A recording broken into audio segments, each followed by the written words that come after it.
With no greater events than these in the Longbourn family, and otherwise diversified by little beyond the walks to Meryton, sometimes dirty and sometimes cold, did January and February pass away. March was to take Elizabeth to Hunsford. Herren farid Wimred. She had not at first thought very seriously of going thither, but Charlotte, she soon found, was depending on the plan, and she gradually learned to consider it herself with greater pleasure as well as greater certainty. Absence had increased her desire of seeing Charlotte again, and weakened her disgust of Mr. Collins. There was novelty in the scheme, and as, with such a mother and such uncompanionable sisters, home could not be faultless, a little change was not unwelcome for its own sake. The journey would moreover give her a peep at Jane, and, in short, as the time drew near, she would have been very sorry for any delay. Everything, however, went on smoothly, and was finally settled according to Charlotte's first sketch. She was to accompany Sir William and his second daughter. The improvement of spending a night in London was added in time, and the plan became perfect as plan could be. The only pain was in leaving her father, who would certainly miss her, and who, when it came to the point, so little liked her going, that he told her to write to him, and almost promised to answer her letter. The farewell between herself and Mr. Wickham was perfectly friendly, on his side even more. His present pursuit could not make him forget that Elizabeth had been the first to excite and to deserve his attention, the first to listen and to pity, the first to be admired. And in his manner of bidding her adieu, wishing her every enjoyment, reminding her of what she was to expect in Lady Catherine de Bourgh, and trusting their opinion of her, their opinion of everybody, would always coincide, there was a solicitude, an interest which she felt must ever attach her to him with a most sincere regard. And she parted from him convinced that, whether married or single, he must always be her model of the amiable and pleasing. Her fellow travellers the next day were not of a kind to make her think him less agreeable. Sir William Lucas and his daughter Maria, a good-humoured girl, but as empty-headed as himself, had nothing to say that could be worth hearing, and were listened to with about as much delight as the rattle of the chaise. Elizabeth loved absurdities, but she had known Sir William's too long. He could tell her nothing new of the wonders of his presentation and knighthood, and his civilities were worn out, like his information. It was a journey of only 24 miles, and they began it so early as to be in Gracechurch Street by noon. As they drove to Mr. Gardiner's door, Jane was at a drawing-room window watching their arrival. When they entered the passage she was there to welcome them, and Elizabeth, looking earnestly in her face, was pleased to see it healthful and lovely as ever. On the stairs were a troop of little boys and girls, whose eagerness for their cousin's appearance would not allow them to wait in the drawing-room, and whose shyness, as they had not seen her for a 12-month, prevented their coming lower. All was joy and kindness. The day passed most pleasantly away, the morning in bustle and shopping, and the evening at one of the theatres. Elizabeth then contrived to sit by her aunt.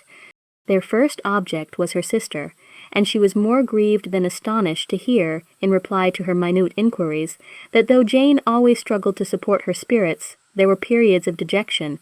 It was reasonable, however, to hope that they would not continue long.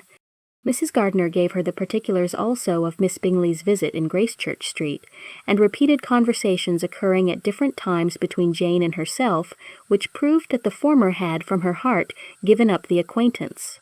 Mrs. Gardiner then rallied her niece on Wickham's desertion, and complimented her on bearing it so well. "But, my dear Elizabeth," she added, "what sort of girl is Miss King? I should be sorry to think our friend mercenary."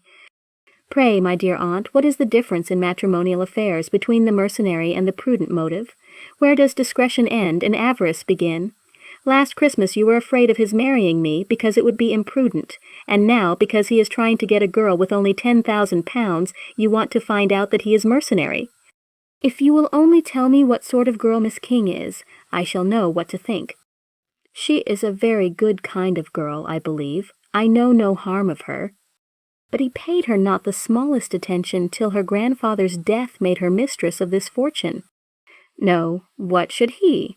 If it were not allowable for him to gain my affections because I had no money, what occasion could there be for making love to a girl whom he did not care about, and who was equally poor? But there seems an indelicacy in directing his attentions towards her so soon after this event." A man in distressed circumstances has not time for all those elegant decorums which other people may observe. If she does not object to it, why should we?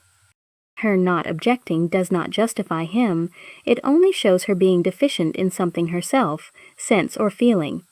"Well," cried Elizabeth, "have it as you choose. He shall be mercenary, and she shall be foolish." "No, Lizzie, that is what I do not choose. I should be sorry, you know, to think ill of a young man who has lived so long in Derbyshire." "Oh, if that is all! I have a very poor opinion of young men who live in Derbyshire, and their intimate friends who live in Hertfordshire are not much better. I am sick of them all. Thank heaven, I am going tomorrow, where I shall find a man who has not one agreeable quality, who has neither manner nor sense to recommend him. Stupid men are the only ones worth knowing, after all." "Take care, Lizzie. That speech savors strongly of disappointment." Before they were separated by the conclusion of the play, she had the unexpected happiness of an invitation to accompany her uncle and aunt in a tour of pleasure, which they proposed taking in the summer. "We have not determined how far it shall carry us," said Mrs. Gardiner, "but, perhaps, to the lakes." No scheme could have been more agreeable to Elizabeth, and her acceptance of the invitation was most ready and grateful. "Oh, my dear, dear aunt," she rapturously cried, "what delight! What felicity! You give me fresh life and vigor. Adieu to disappointment and spleen. What are young men to rocks and mountains? Oh, what hours of transport we shall spend! And when we do return, it shall not be like other travelers, without being able to give one accurate idea of anything.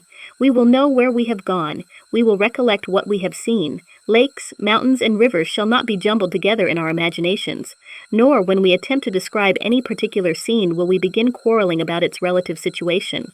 Let our first effusions be less insupportable than those of the generality of travelers."